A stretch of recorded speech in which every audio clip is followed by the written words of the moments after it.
Ladies and gentlemen, I am officially running for President of the United States, and we are going to make our country great again. So, Jenny, could he actually win? No freaking way! Donald Trump will not become president! But he is not going to be the nominee. Donald Trump will never, ever be president of the United States. And this night is turning out to be a real nail-biter. All along, the Trump campaign has been saying that Florida's a must-win for them. And I mean, they can't win without it. Donald Trump will carry the state of Florida. I wouldn't call anything encouraging for Hillary Clinton at the moment, to be honest with you, my friend. Wolf, the scene here is so different than it was a few hours ago when people were happy and relaxed. Hillary Clinton has called Donald Trump to concede the race. The Trump presidency was perhaps one of the most remarkable, controversial, and debatable periods in American history. Under the endless headlines lies a persona, a Trump personality that sparked an era of politics never seen before. Trump was no everyday politician. His approach was not your normal one. His set of values, actions, and behaviours were calculated and deliberate, a set of characteristics that I call the Trump Playbook.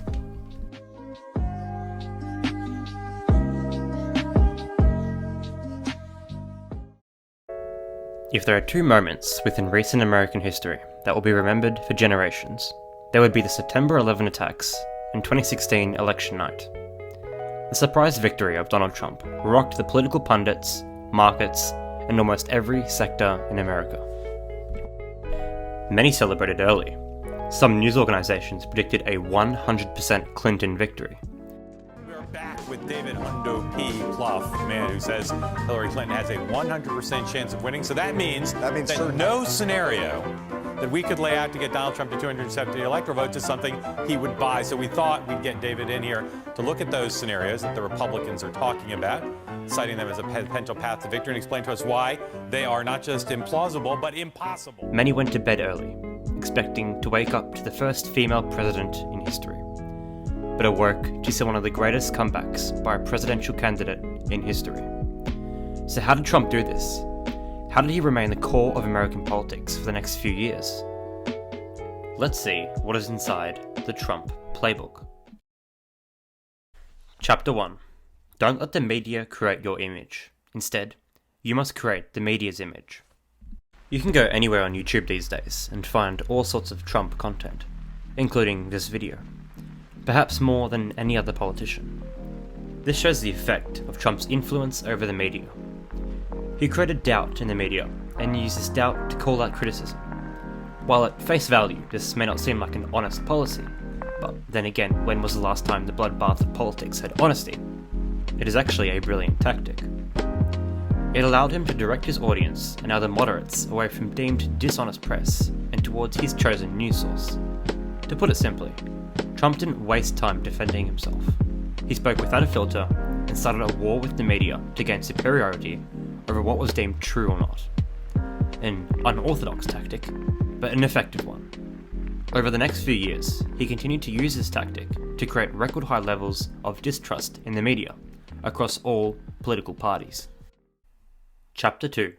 Appeal to raw emotion, not logic.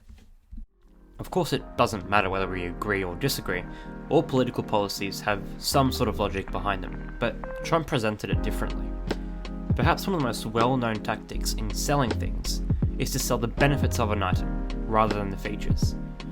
While it may be nice for our brand new car to have some fancy lights, it isn't the reason why we buy it. We buy products based on the benefits of having those fancy new lights, such as showing them off to friends. It's the same with politics. Instead of always listing problems with the American nation and proposing solutions, Trump sold the benefit of making America great again and returning America to its former greatest. These were not policies themselves, but the benefits of the policies Trump proposed. We will make America strong again.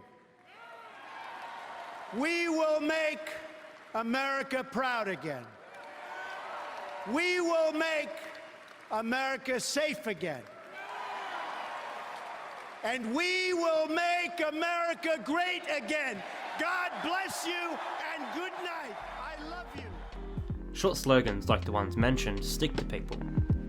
Trump tied his policies to a universal goal, something his base could unite around, which led him to his massive election victory in 2016. The same tactic was used in the 2020 election. However, the election's climate was completely different to 2016, and this particular tactic did not get the support Trump needed.